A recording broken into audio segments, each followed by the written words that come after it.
Hello and welcome to today's webinar. My name is Hannah Stolton and I'm the Chief Executive here at Governors for Schools. Today we're going to be looking at how governors can integrate staff and pupil wellbeing and embed this into an approach for the whole school culture. Over the course of this academic year, we've been running our Wellbeing Governors campaign, and we're delighted that so many governing boards are putting wellbeing at the heart of everything that they do. So today we've invited our 4 panellists to discuss how to keep that momentum going and how we can integrate staff and pupil wellbeing into school culture, not just for this year, which has been so crazy, but for the future too. So first of all, a few housekeeping points. If you do have some questions, we'd really welcome them if you could post them into the chat. We'll try and ask them of our panellists at the end, and any ones that we can't get to, we'll be looking at afterwards. After the event, we will share the slides that are presented and also contact details of our panelists so that you can review those, and there'll also be a recording available of the webinar on our website so that you can share that with other governors. So the panelists that we have with us today are Andy Meller. Andy is a former head teacher. He installed a wellbeing programme in his school to turn it around, and since then he has opened and led the Blackpool Teaching School Alliance. He's a board member for the Blackpool Opportunity Area and also the Blackpool School Improvement Board. From May 2018 to 2019, Andy was the national president of the NAHT, and Andy now works for the Schools Advisory Service as the National Wellbeing Director. After hearing from Andy, we'll move to Nancy Hay. Nancy is the Executive Director of What Works Wellbeing. She's worked with the UK's top civil servants across 9 different departments to introduce wellbeing into public policy. Nancy is currently Specialist Advisor on Wellbeing to the UK House of Lords Life After COVID inquiry, and she sits on a number of advisory groups which look into wellbeing. We also have Kerry-Jane Packman joining us. Kerry-Jane is the Executive Director at Parentkind. It's a charity which his mission is to support, engage and champion parents in education, wanting to make sure that more parents are involved in the schools. She's 20 years experience of working within the charity sector, and we're hoping will provide a parental perspective as well. Suneta Bagri is a former head teacher and she was our final panellist. Suneta now works as a coach and leadership consultant, focusing on wellbeing for school leaders. Suneta is passionate about staff wellbeing, working in schools to coach and train staff to overcome anxiety and stress. Suneta runs the Every Teacher Matters project. So without further ado, I would like to hand over to Andy to talk us through. Thank you, Andy. Thank you, Hannah. I'm just going to show my screen. Hopefully you can see my screen there. But I can't actually see the presentation. Oh, there we go. I've got it. Okay, so thank you for inviting me to speak. And I am going to be very brief, but hopefully this can be a little taster that we can maybe explore in the conversation we have later. Really, well-being for me is really important for the reasons I've stated here. It's really important that we get staff and pupils in the very best place to be the best version of themselves, and my definition is seeing them thrive and flourish. We know that the impact on pupil outcomes is significant. We can see a 20% improvement in standards, and that's evidence-based now through research that's been done quite recently. We know that it has an impact on teacher retention, and you know the phrase there, "My school cares about my welfare," is something that I picked up from a teacher that I worked with when we implemented a whole school wellbeing culture. We know that it has an impact on disadvantage and helps to close the gap. Has a particular impact on disadvantage. It supports all pupils. Does a strong wellbeing culture. And actually, we had a lot of parents coming to us and saying, you know, some of the things that you've been doing in school, we've been doing at home as well. So this isn't just for school, and this can help to work in the home as well. And I think in terms of impact on mental health, what we've had in the past is a reactive response to stress and trauma, and a wellbeing culture in schools helps to build a proactive response, which is so important. So in terms of what wellbeing is and what it isn't, in many ways, the way we do things here is the phrase that I quite often used because that tells me it's embedded in the ethos of the school. And it has to pervade policy and practice, and we have to use it in all aspects of school life, and especially those areas that are particularly challenging, like workload appraisal and capability. Has to be lived out in the relationships between the people who are in our school, in our community, and it has to be responsive to the school community. So one size doesn't fit all. It's about creating something that's contextually appropriate and supportive. And it applies to everybody. And I put CEO and heads in there because quite often CEO and heads are very busy looking after everybody else's well-being, but quite often their well-being is compromised as well. In terms of being proactive, I mentioned a little bit earlier that my focus would be a proactive approach, embedding well-being in the school rather than having to pick up the pieces and intervening when we haven't got a whole school well-being culture. And it doesn't just exist between 9 and 3:30. I think it's really important that we understand that some of the factors that affect our staff and pupils when they're at home have a direct impact on their well-being in school. So anything we can do to support the whole child or the whole member of staff, both in terms of school and home, is really important. And actually, in terms of some of the things I've seen, randomly linked activities in the name of well-being can actually be counterproductive. And almost feels a little bit tokenistic. So when working with SLT, some of the questions that I would encourage governors to be asking is, what is our vision for wellbeing? Do we have a plan, and where do we evaluate that plan? Do we know that what success will look like when we get to a point where we're measuring? How is it going to be maintained across the year, and what are those particular pinch points that affect wellbeing? And I'm thinking particularly that first week in May or second week in May when SATs take place. And we know that workload contributes to poor well-being. So what have we done to reduce workload? What feedback have we had from the staff, and how do they engage with this? And what's senior staff well-being like? And do we expect those senior staff in school to model the behaviours, the well-being behaviours that we expect of our staff? In terms of pupil well-being, the times that I'm particularly conscious of in terms of pupil well-being are lunch times, when quite often a lot of children will tell you that their well-being is at its lowest. So having a good look at lunch times and talking to the children about pinch points for them are really important, particularly around lunchtime. I think the other aspect of this, which is very rarely picked up, is the role that children play in the classroom. So to what extent do learners have some autonomy in their learning? Are they taught that learning ability is fixed, or is it malleable? Have we got growth mindsets in our school? Can we be whoever we want to be? Or are we shaped by some of the things that maybe our parents tell us, well, we weren't very good at maths, so I don't expect them to be good at maths. And we taught our children at my school that making mistakes is a critical part of learning. And that's something that worked really, really well with parents as well. They took that philosophy home and they worked on that at home as well. And I've actually put Maslow's hierarchy of needs in there as well, because I am acutely aware that we need to be looking at particularly that middle band around love and belonging. So when we opened our schools more widely to children who'd been home during lockdown, some of those things around friendship, intimacy, family, sense of connection, those factors of well-being were really impinged quite heavily. So actually, what are we doing to improve some of those things where our learners have really struggled? So 5 steps to strategic oversight of wellbeing for governors. I would encourage you to appoint a wellbeing governor and use the Governors for Schools resources to support governors, because they have a duty of care role over all staff, and particularly senior managers, who quite often will take on that role with staff but don't necessarily get that picked up by the governing board. Ensure that wellbeing features on the governing board agenda at every meeting, and you have a really meaningful conversation.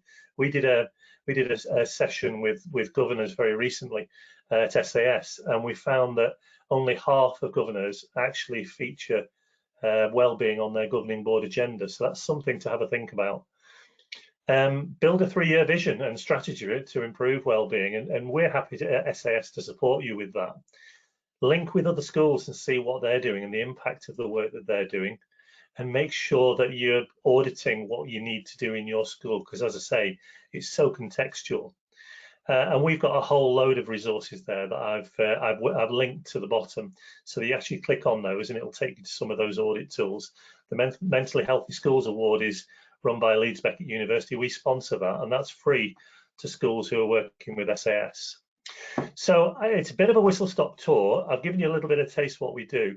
On the end of the slide deck, there are my contact details there. If you'd like to know any more about what I've talked about, and it is literally just a taster, there are some links there to some of the resources we've created and the audit tool for governors.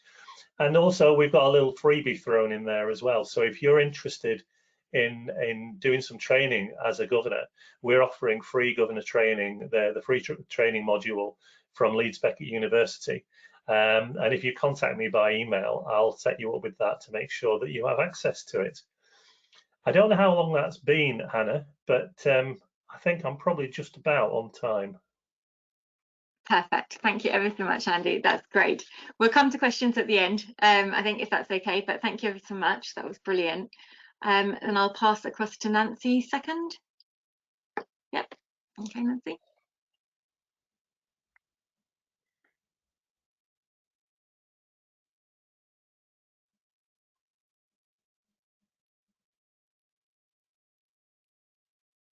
I can't hear you, Nancy.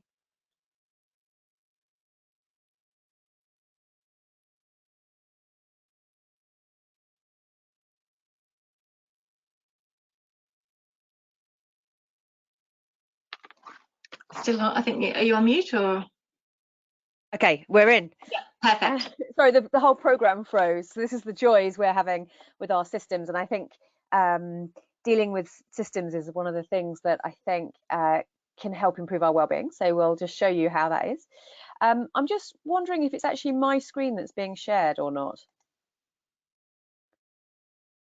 Yes, we can see your screen. So we can see you working out what works. Yeah, but that's not me controlling it.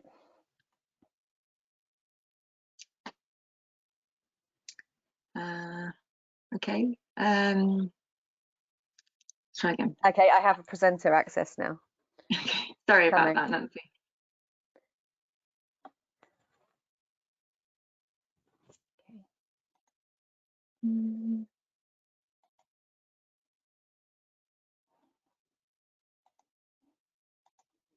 Okay, we should be there. Okay. Yep, we're good. Brilliant. So I'm going to talk about some of the practicalities about how to do this, and I'm going to start by saying that well-being is about how you're doing. And if I ask you how you're doing, we're British, we tend to say we're fine, thank you very much. And we can, I think it's worth saying that you can't always tell how people are doing just from how they're looking or the objective circumstances that there are. So that's ultimately what we're talking about here, is how people doing. How do you know? And so I'll talk a bit about wellbeing evidence, policy and practice, and how we know what we know. I'll talk a lot about picking up Andy's point about how you know your people and your context and how the wellbeing drivers play out in this. I'll talk about how you understand what you already do and what's already known and how you fit that together in a strategy. And then I'll talk a little bit about student wellbeing, which and then why it matters as well. So I am the Chief Executive of the UK's National Body for Wellbeing Evidence, Policy and Practice, and we're an independent collaborative organisation set up to develop and share robust, accessible and useful evidence around wellbeing for governments, for the public sector more broadly, for businesses and for charities. And we work with universities across the UK, over 30 universities across the UK, to bring together the global evidence base. So a bit like in the school sector, you'll know Education Endowment Foundation, and it was great to see things like the Learning Pit and other things in the presentations previously. So why does this type of approach matter? You're really busy doing what you're doing. You're expert in what you do. We try and get the expertise to you, and when we're busy, we generally have a tendency to look at studies that confirm what we already feel to be true. So what we're doing is showing what it is, how you can compare all those individual studies together. So the big thing I'd say today, and why this session matters, is that we can look at evidence and put a rating on it. So we can see that all of the individual ad hoc wellbeing things do help, right? Mostly they help, and in some cases they can improve performance. But where you get the big differences is when you get integrated organizational wide approaches. You get both wellbeing and performance, and that's important because your job is around education. And so how do you improve that education and improve wellbeing for staff and for students? So that's why it matters. The key bit to do here, and the pandemic has really shown how important that is to understand what the drivers of our well-being are in this context. So it's all very well saying you can have meeting-free Fridays or different well-being interventions, but knowing what's going to be matter for your people in your context is really important. So not all work is the same. So and not all schools are the same, and not all jobs within schools are the same. And so it's really important that we understand how, very basically, know your people, know your context, and know how the drivers of wellbeing play out in that context. And so these are the top 5 key drivers of wellbeing as they apply to the workplace. But the headlines are very similar to how you help people feel safe, loved, and fulfilled. So people work for people, and our health, our physical and mental health, and our relationships with colleagues, with our managers, and with our pupils and our community really, really make a big difference. So that's the top driver, get that right. The second is we need to feel safe, and we talk about our security, our work conditions, both physically, and safety is becoming out as a particularly physical safety, and how we feel about our safety is important, but also the culture of the organization and our ability, our financial well-being. So our people, I'll talk a bit more about that in a sec. And this need to feel fulfilled, our purpose, have we got clear goals, have we got our job fit right, have we got the skills right within that, and how do we look at all of that together? So there are some voluntary reporting standards. This is the Thriving at Work review, and these are the reporting standards for business. These are some recommended questions that cover those those areas that I've mentioned. But if you don't collect that data, what else can tell you about those information areas? Can you basically have what do you know about how we're doing on those areas if you don't want to collect the data? What might that look like in your context? I've just guessed here. Health is about rest and recovery. Some of your staff will have been working flat out, some of them won't have been. Physical activity patterns will have changed. Anxiety, we know, is different for different jobs, and we've definitely had reduced happiness. The security type things we can think around that, environments, people are working at home on remote things. Have we got space for breaks now? How does that work? Are people working in different teams than they were working in? And have people been moving around? And so have they still been in their specialism? So there's all sorts of things that might have changed in your context. I've just picked up some suggestions, but you'll know your place better. You also then need to think about, are you responding appropriately? So, and are you doing the things? So the classic is when someone's having a crisis, they're told, oh, go and do some crafting, and like, well, okay, that's helpful, and it's certainly helped people with the pandemic, but is that an appropriate response if somebody's in an immediate crisis? And so I'm using this public health approach because it's well, we work very closely with directors of public health, but also because it's something that's quite relatable, particularly at the moment. So are you helping someone who is in crisis? Are we in the red button? Are we helping people? I mean, you know this in safeguarding, right? Is there a crisis you need to act quickly on? Are you doing prevention work? Are there people at risk where you need to put in additional support? Or are you helping people who have been unwell do better and stay well and in school? Or are you around actively promoting the things that improve well-being, making sure everyone's got a trusted adult, supportive friends, physical activity, able to learn? And so knowing those contexts and which one you're doing is really important, and thinking about them all together. So this is how you do that all together. This is on our website. It's free because we're publicly funded, but it's just an example developed by heads of wellbeing in large numbers of organisations. And you can think about, what do you already do across these 5 areas, and are they about picking up the pieces and helping fix when things go wrong? Are you taking extra precautions of people who may be at greater risk for poor well-being, or are you actively building the conditions that help people thrive? And so knowing, you will almost certainly be doing quite a lot of things across your organization. What do you already do? Where are the gaps? Where are the duplications? What do you need to prioritize? So this is a practical way you can apply it. It's not the only way, it's just quite a good one. So this is the questions you want to be asked. What's working well? What would be even better? Where does what I want to do fit in here? What's the thinking behind what I've chosen to do? So that's the kind of rough intro to staff wellbeing. On children and young people's wellbeing, slightly different, I think, but the basic principles are the same.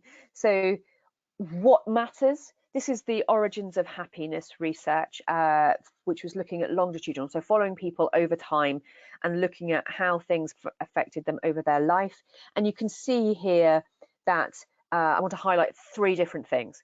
One is mother's mental health really affects both child outcomes and later adult outcomes. And so that might be an area where you might be thinking there's something additional support for those who've got poor mental health for parents and how you support parents. Emotional health at school turns out to be really, really important. So what are you doing in terms of your relationships education, your PSHE, how are you supporting mental well-being, but how does it all fit together across the curriculum? And then you can see that it builds in later on. So you can see the top drivers of adult wellbeing, which is what I was using in the staff wellbeing example, of physical and mental health. Number one are relationships, number two, and third is having a job and having a good job that matters. And we can see those things matter. So that's why that happens. It's worth saying again here, I'm reiterating here, that what you do for supporting helping remove causes of misery and supporting people who've got immediately poor mental ill health. And actually mental illness is a very, very broad definition of things that some of you will may or may not think of as mental ill health. But there's reducing the causes of misery. Some of them will overlap with the things that actively promote well-being. And so you just understanding which bits you're acting on and where you can get the biggest impact is really important. And how do you know the impact that you're having? So how do you know the impact you're having? This is an example of Greater Manchester. They're going to measure the well-being of all secondary school pupils across the city for the next 3 years. And this is what happens in the Netherlands and in Middle East and in Australia. And they're going to use measures that are in the Good Childhood Report. And you can see lots of numbers of measures about understanding what makes a difference. Key things that make a difference: having a trusted adult, supportive friends, and good physical activity levels are the things that help with resilience to adverse life events, which we can try and prevent, but will always happen. Lastly, things that you can do practically to build in. So these are science-backed summaries that sort of shorthand. They're not always the most important things, but they're pretty good rule of thumb. So I've got the 5 ways to well-being here, which is a really well evidence-backed one that has connect, be active, take notice, which is a pointer to mindfulness, but there's actually lots about taking notice within that. Keep learning and give. And then for young people, that's slightly adapted. Give is around playing and being creative, and there's no reason why that's not true for adults as well. It's just that you need 5 for a public health message. 2 other ones that I would point to if they work for you. One is the Action for Happiness Great Dream one, which has a lot of these in, and the other one that I quite like, which is used extensively in South Australia, is the PERMA Plus model, which is positive emotion. Often the happiest thing you can do is music and singing, it turns out. Positive emotion, those small moments of positive social connection. It's not all about leaping for joy, connecting happily. Engagement or flow, absorption in a task, having good relationships we've talked about, having meaning and purpose, and accomplishment, achieving things, getting things done. So this idea that well-being is different from achievement is just wrong. So it's a question of how you can get them both together. And then these practical things that we know: physical activity, nutrition, sleep, and optimism. So those are the ones that you can sort of practically build in as a rule of thumb. I've put some questions here. Actually, Andy had some great questions too. These are taken from the NHS and some boards and some health and wellbeing boards for local authorities. The sorts of questions that would be interesting are actually very similar to what Andy was talking about earlier. And can you remember the last time you felt like you were performing brilliantly at work? What was going on for you? what was going on around you? Can we take that and make a difference in the school setting that we're in, when we take that home to our families, when we do the things in the communities, when we're shopping, we're coaching the football team, we're at church, we're at helping out with the other people's group, all of those things that make up our society. So the things that make a difference in our schools can make a difference to wider well-being of the nation, and that's why it matters. So thank you very much. I've got some other resources in the slides that you can have a look at later, but that's me, and I look forward to your questions later on. Thanks ever so much, Nancy. That was fantastic. Really, really interesting. Lots to take away. We're going to hand over to Kerry-Jane now, and I think we're sorting out the slides for you, Kerry-Jane. Sorry. There we go. Yes, you are. Thank you. So okay. thank you for having me, Hannah, and that was fascinating, Nancy. Thank you. Gave me some food for thought here at Parentkind. Next slide, please. So I know that Hannah mentioned briefly who Parentkind was, but it's probably worth just expanding on that a little bit to give a bit of context.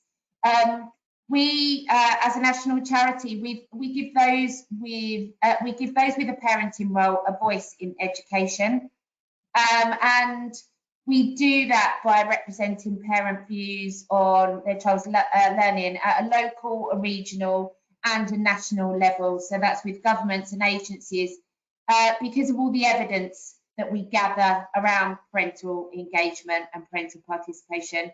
We are also the largest network of PTA fundraisers in the UK as well. So we bring specialist fundraising support to parent volunteers so they can contribute to their school financially. Next slide, please.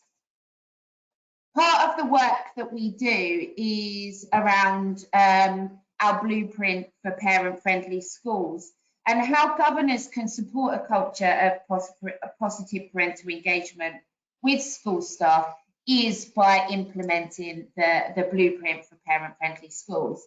We are not education specialists at Parentkind.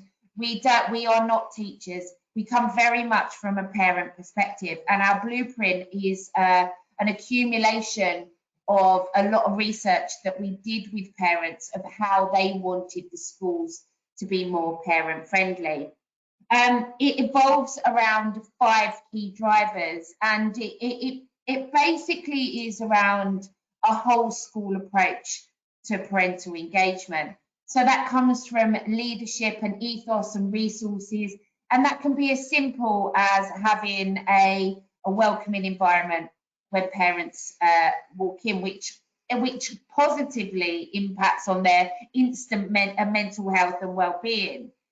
It's around effective two-way communication, and this is not just that, this is about giving parents the opportunity on all occasions to actually input into the school, which creates those stronger and builds those stronger relationships.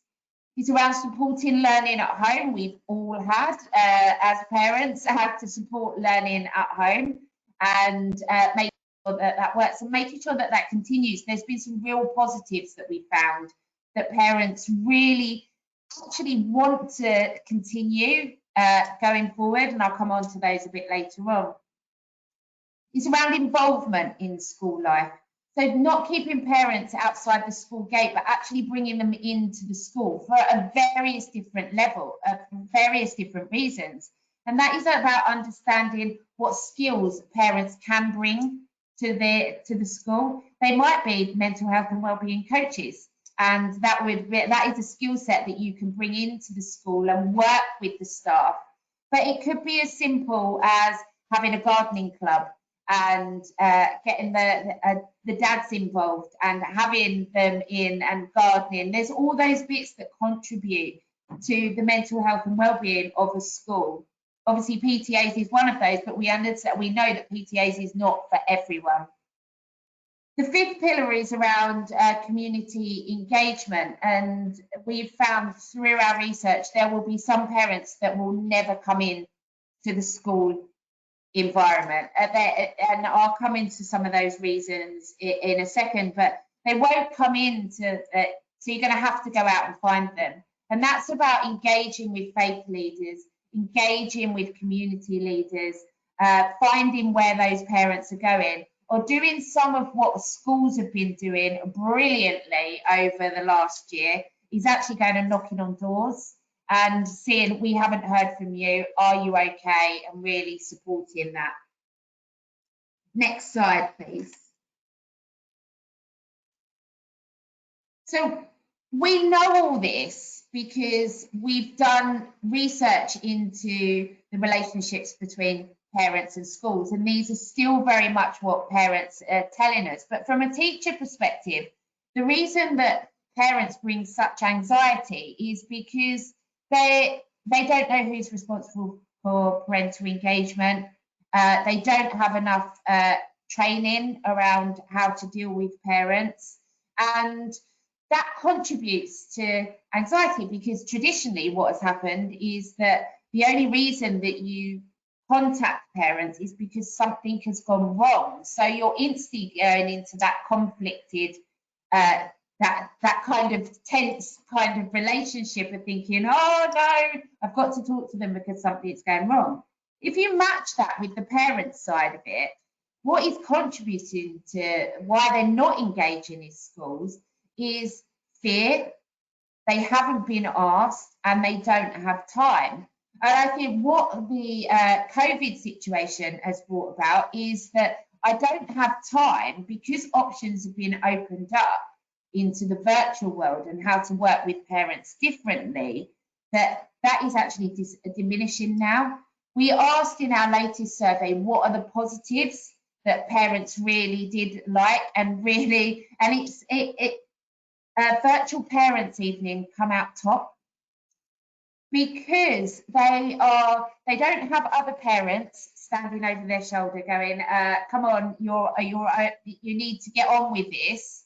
And also they're in a private environment where they can ask all the questions that they don't feel that they can ask, and it becomes a one-on-one conversation. Next slide, please.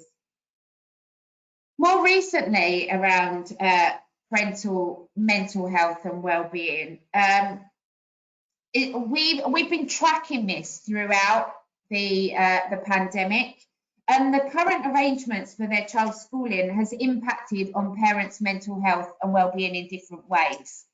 And surprisingly, in Northern Ireland, it is impacted hugely. It's 84% compared to 45% in England. But the things that parents are struggling with, and that with their mental health and well-being, is motivating their child to do their schoolwork. That's something still that needs to be taken into consideration, even with supporting and learning at home, even when children are in the school building. It's about managing their child's mental health and well-being. And I think this comes back to what Nancy was saying, that if there is positive mental health and well-being within parents, then that influences the children as well. So they are struggling with managing their child's mental health and well-being, and also that juggling work and schooling. And although they're not in, most children are in school, they're still juggling in the way of that children are still getting sent home from positive tests, and there's still all that around it. But my final slide is some practical tips around how you build partnerships with parents. And the simple thing is ask where they want to be involved. And the key ones that I want to highlight to you here is that the third line down is, so the first column is about what do parents do now and what would they consider doing if they were asked. So 42% have been in contact around bullying and academic achievement and things like that. But 74% would be in contact around bullying and discipline if they needed to be. Now, if you have a good relationship with parents all the way through, that you won't have that conflict around that. There's also that when I say about asking parents, there's many different ways that you can ask. And surveys, focus groups, forums. There's this whole virtual world now where you can get parents involved. And 68% of parents would be involved in that way. And then finally, it's around being a school governor.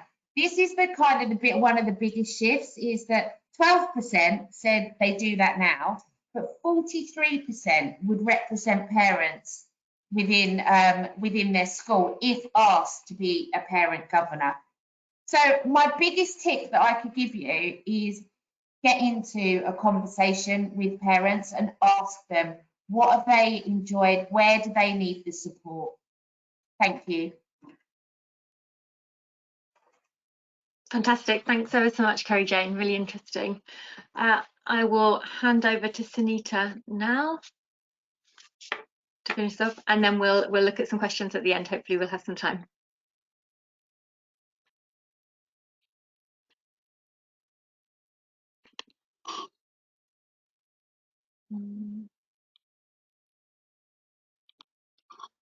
Okay, hi everyone.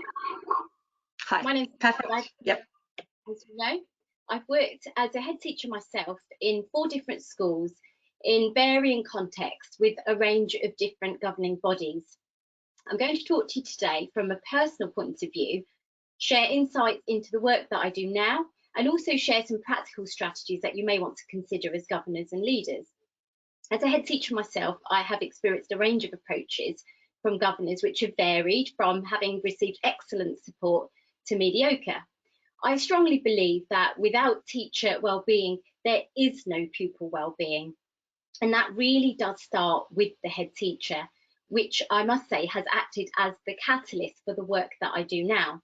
Where teachers and leaders are not explicitly encouraged to develop themselves personally and emotionally, I simply cannot understand how we can expect them to be shining role models for their pupils. So I'm just going to share with you what I think constituted as excellent governor support towards wellbeing.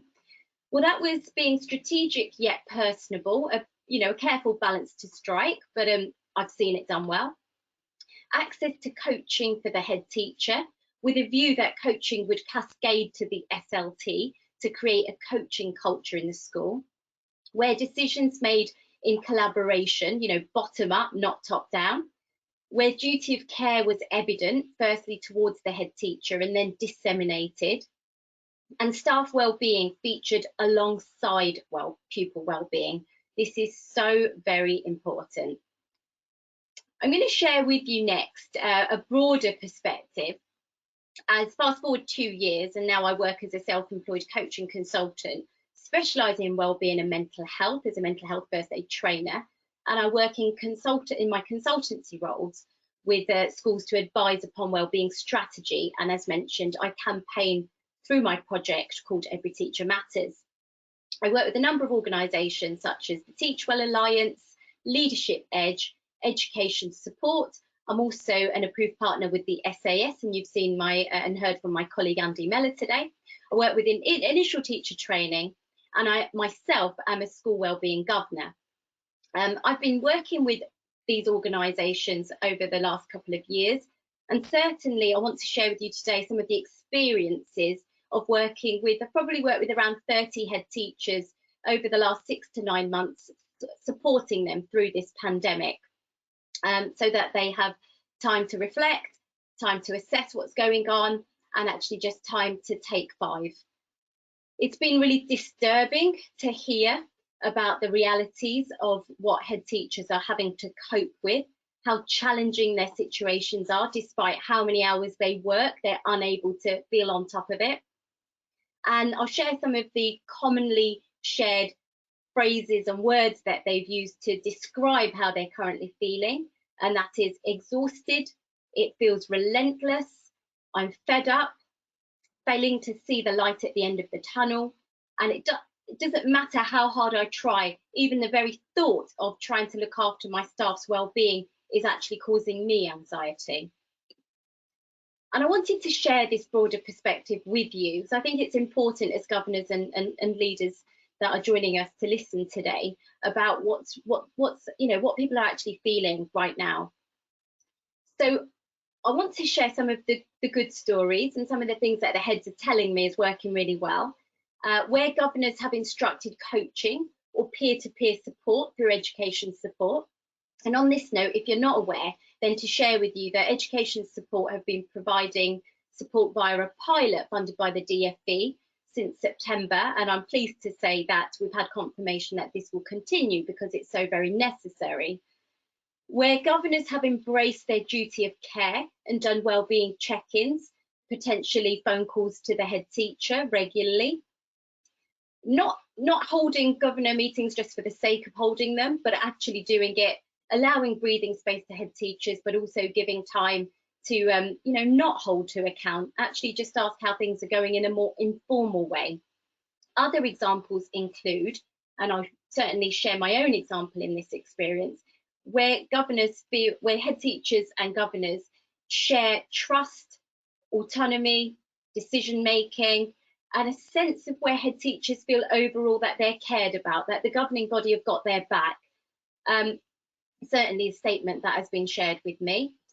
On the other hand, what has been contrary to this is where many head teachers have reported that the governors don't understand wellbeing at all, where staff do not want to come into school because perhaps they are riddled with the anxiety of COVID. Some responses of governors have been, oh, for goodness sake, they're getting paid to do the job and they need to be here. Needless to say, those head teachers are the ones that are seeking support. They're not the only ones, but clearly they need a space, a place for them to be able to feel supported, and they're seeking support outside because they don't feel that governors understand the complexities and the challenges at this point in time. So let me share with you on the sort of another good news story really, but what stands out? What is the common feature when I'm listening to heads or I'm working with schools that is working really well? It is so clear that where the culture in a school is rooted in openness, trust, honesty, and actually where the head teacher displays vulnerability, not a pretense of being superhuman, they are the ones that are actually coping. I'd actually even say they're not ones, they're separate from coping. Coping is a very different word. Actually, they're managing, because that's all you can do under these COVID circumstances, but they're actually managing despite these challenges. And I would say that this mutual respect that I'm referring to has been there. It's been part of the culture and the ethos prior to the pandemic, which is now during this crisis paying dividends. Now, more clearly than ever, the need for staff wellbeing to feature alongside pupil wellbeing has just never been more urgent than it has now. And I'd ask you, after all, are they not two sides of the same coin?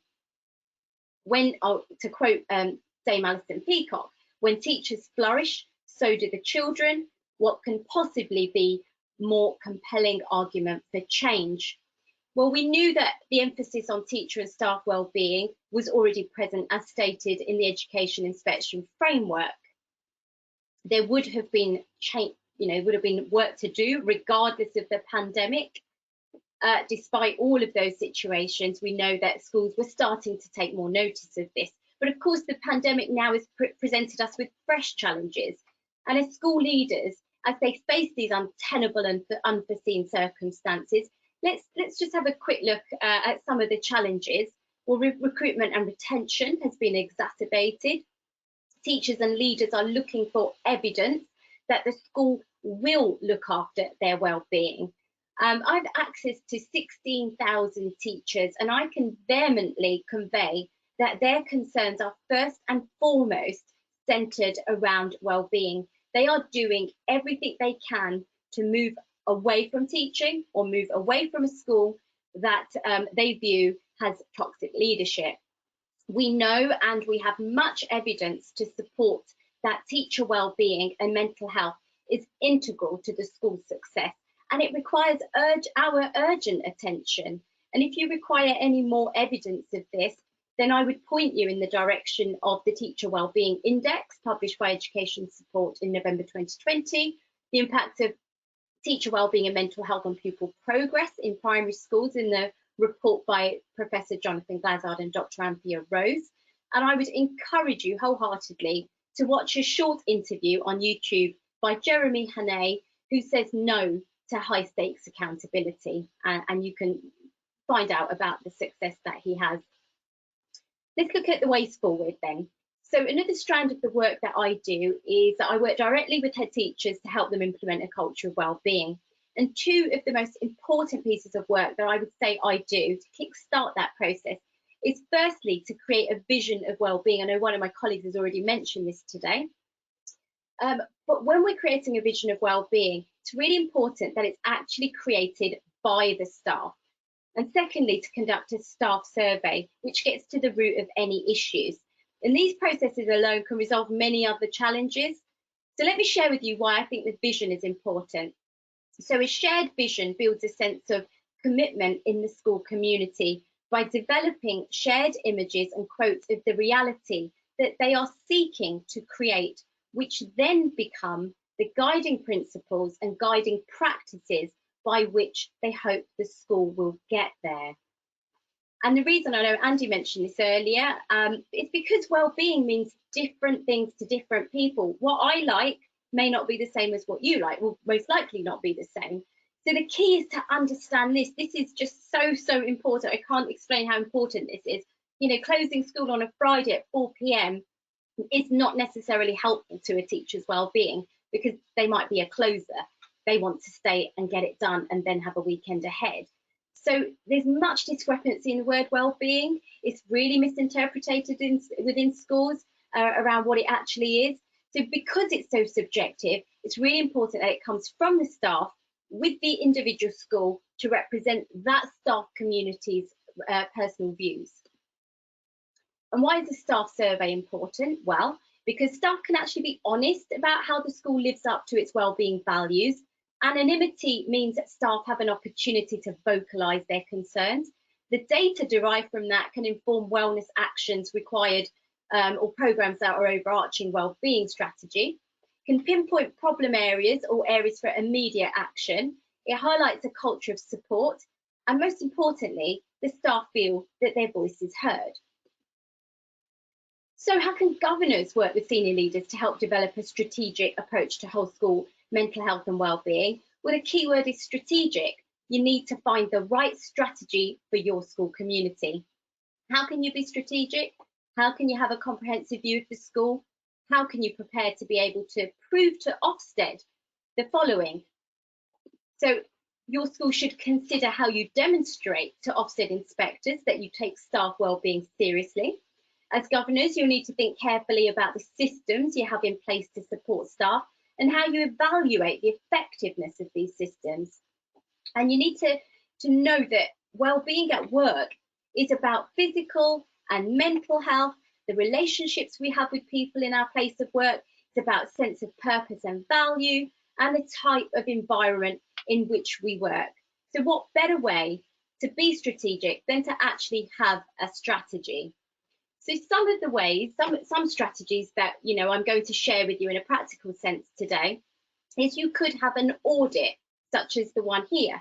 This is something that I do with head teachers and wellbeing leaders. Key findings are then prioritised, embedded within the school development plan, and wellbeing very much takes its place in the in amongst all of the other priorities within the school. As governors, you may want to think about some questions that can really that's your job, to hold leaders to account. So you could think about some trigger questions that can help you, enable you in that process to do so, but also help you to measure the impact of what's happening.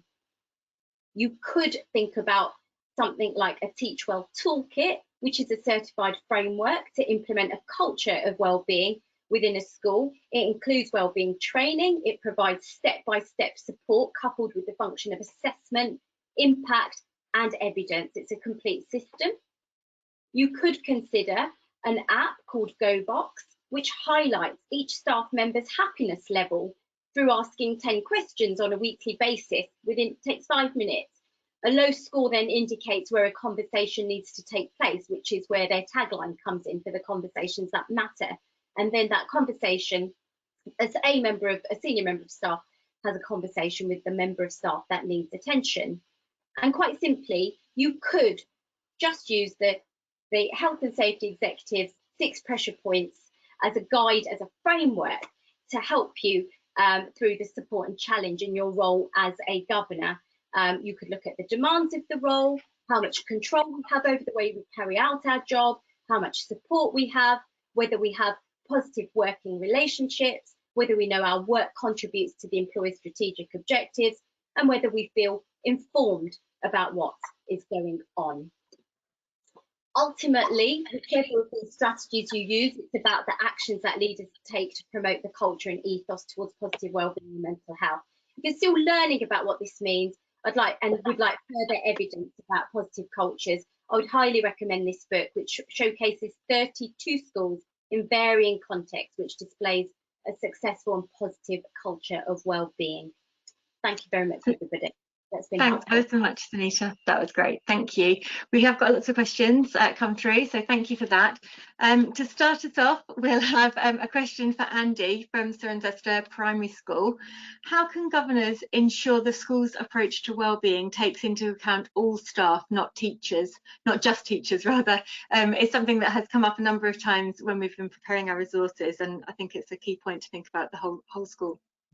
Yeah, absolutely. And I kind of covered very briefly the sort of tokenistic responses that, you know, I've seen in some schools to wellbeing, and so much of that is counterproductive. So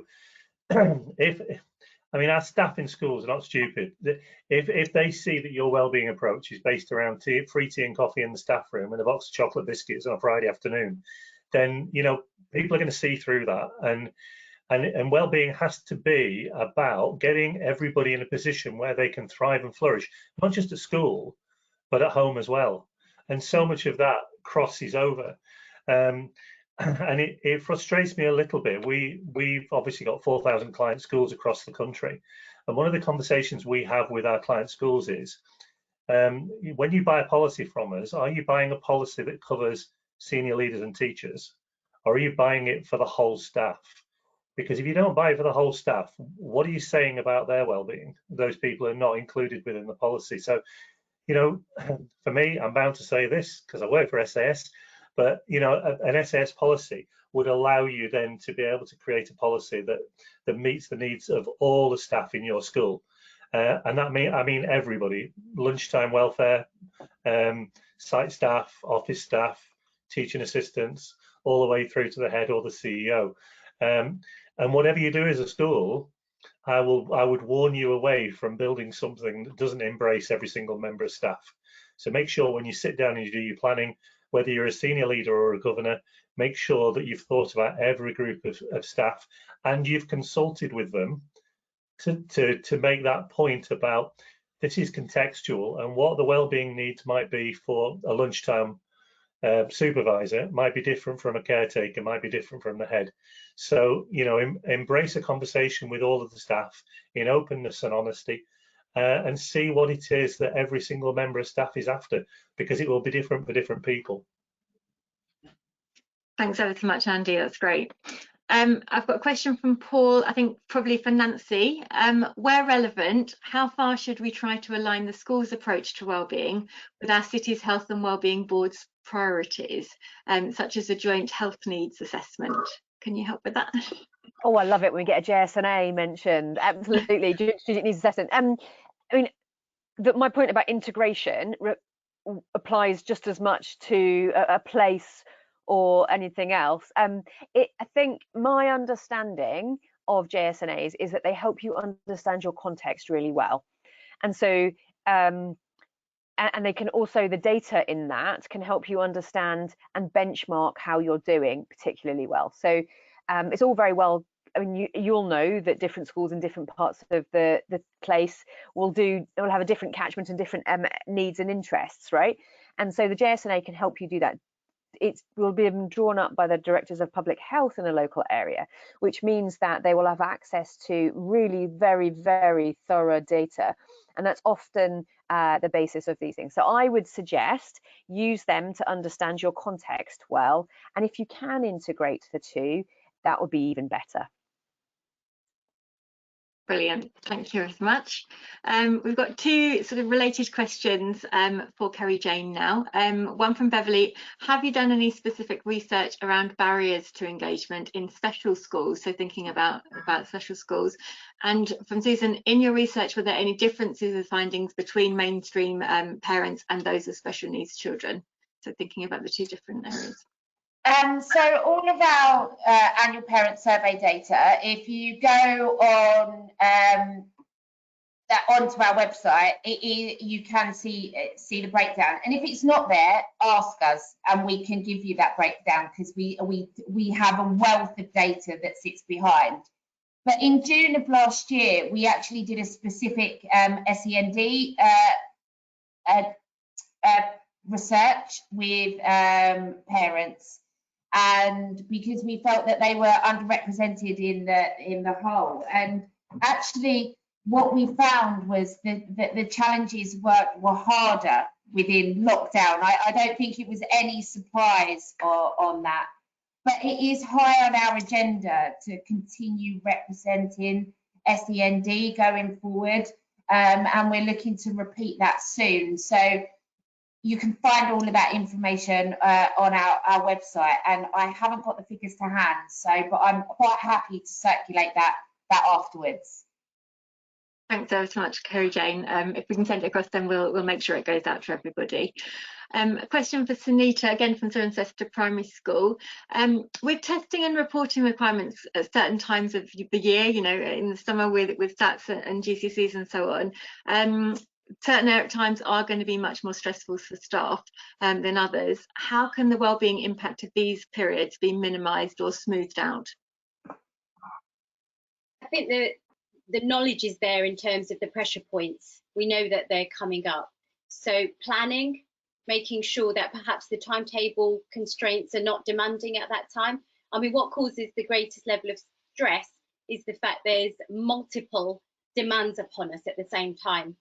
So if we know that assessment times, examination times, data collection times are going to be very time onerous, then what can leaders and governors do that is going to lighten the load in other areas of the timetable that week, for instance, would be an obvious suggestion. Can the staff, you know, can they plan like topic work that once it's planned at that time, you know, it's 2 weeks and it's going to see the children through. So I would just say planning around those key pressure times to reduce stress. Excellent, thank you.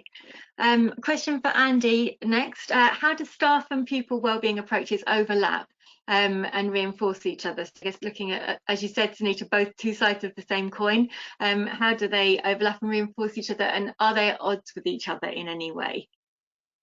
I think one of the problems we've got with the teacher retention issue at the moment is that sequentially over the last 10 years, certainly since I started teaching, when I started teaching, it was very much an education of the whole child. And I think what we've had over the last 5 to 10 years is a reductive approach to education, which means that academic outcome are the things that matter. Those are the things that are measured in schools, and they become our goals. So everything else gets pared down. And I think, you know, if you talk to most teachers, they came into the profession to make a difference to the lives of young people. And I think what we need to do is embrace the notion of well-being for pupils and staff, so that we not only get our staff in the best place, they're the best teachers and they're teaching at their best, but also our children are learning at their best. That then means that teachers then feel they're being productive. Beyond the attainment agenda, they're actually developing the lives of the young people, making them productive and efficient citizens of the future. That, for me, as an educator, was as much about teaching as the academic outcomes have always been. So in terms of a sense of purpose and meaning for teachers, that pupil well-being agenda is so interwoven with staff well-being that when you lose that sense of purpose, you start to get, if you imagine it's a set of scales with staff well-being and outcomes here, you know, you've got that sense of purpose for the staff, and if they lose that sense of purpose, then eventually they'll be forced out because they see very little purpose in the academic attainment agenda. you know, I'm adamant that's what's driving a lot of teachers out of the profession, and school leaders for that matter. Sorry, did you want to come in there, Nancy? Thank you.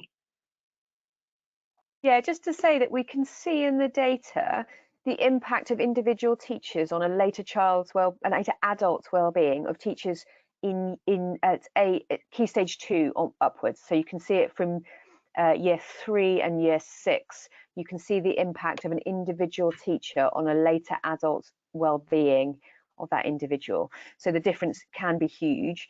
The question, I think, is how do you get the two together? The attainment, which helps you get a job, and the well-being that helps a large number of other outcomes, including getting a job, better health and social outcomes later on. But we know the quality of the teaching is what really, really helps improve attainment. And we know that if you look after staff well-being, that will help improve the quality of the teaching. Thank you ever so much. We are very quickly running out of time. So last question, really quick response from everyone. What are the key priorities to change school wellbeing culture and set the conditions for sustained improvement, looking at it from a governor perspective? So should I come to you first, Kerry-Jane? I think I'd go back to my point is that from a governor perspective, ask your parents, ask where they need to be and listen to them, and then respond with the solutions based on what they've said. Thank you. Suneta? Strategic planning that sits in the school's development plan and holds everyone to account in the same way as all of the other schools' priorities. Strategic planning, school development plan, action planning. Excellent. Nancy? I think I picked that up. I'd be as rigorous on the wellbeing side in terms of the teaching as well as the staff wellbeing as you are on other aspects of what school does. And I would certainly not put the two as opposites, as I keep wellbeing and attainment together. Thank you. And Andy, to finish this off.